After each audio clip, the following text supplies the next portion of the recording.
Hi friends, आप कैसे हैं। पिछले लेक्चर में मैं आपको बताया था, जो लेक्चर थोड़ा सा क्लियर नहीं दिख रहा, तो आप लोग ब्राइटनेस को ज़्यादा करके सबसे लास्ट यानी हाईएस्ट करके देखिएगा।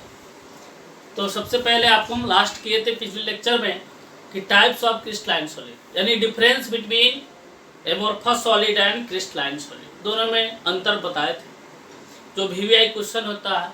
अब मैं आपको बता रहा हूँ कि lecture types of crystalline solid, इसको सबसे पहला होता है आयोनिक सॉलिड, जिसको आयनिक ठोस कहा जाता है।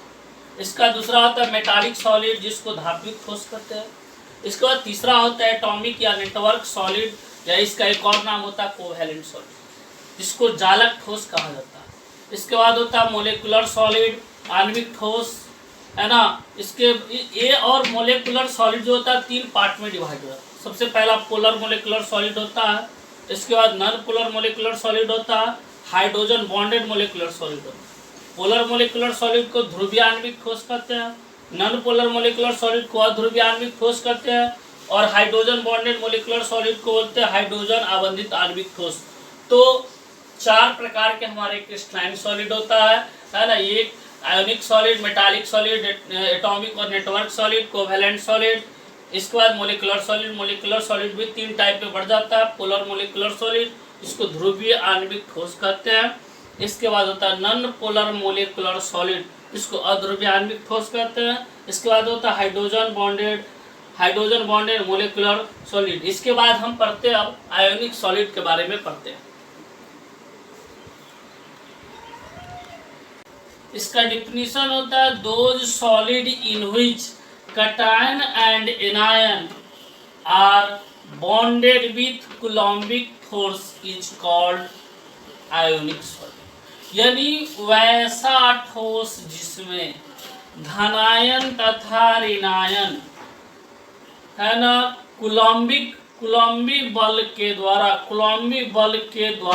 जुड़े रहते हैं, उसे हम क्या कहते हैं, आयनिक सॉलिड। यानी यहाँ पे हम देखते हैं, जैसे इसका एग्जाम्पल होता है sodium chloride, potassium chloride, caesium chloride, rubidium chloride, ये सिल्वर ब्रोमाइड, सीजियम क्लोराइड होता है, बहुत सारा होता है।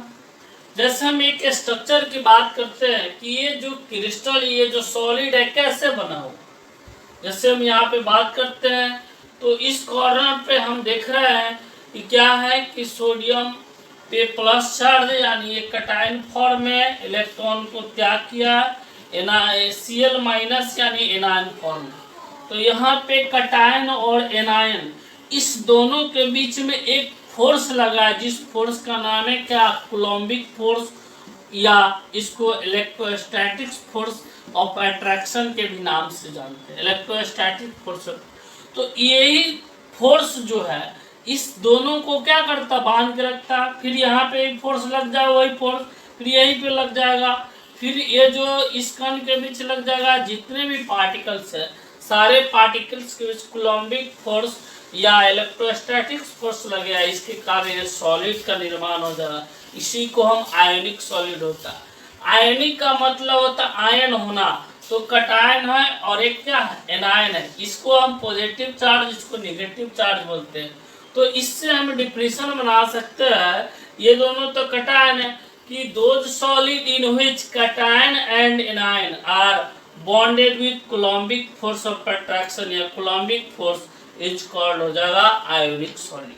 तो इसका बहुत सारे एग्जाम्पल होता है। प्रॉपर्टीज ऑफ आयनिक सॉलिड, यानी कि आयनिक ठोस का गुण। दे आर हार्ड सॉलिड, एक कठोर ठोस होता है। इसके बाद they have high melting and boiling point, इसके जो गलनांक तथा क्वथनांक जो होता है, इसका हाई होता, ऊंच होता है।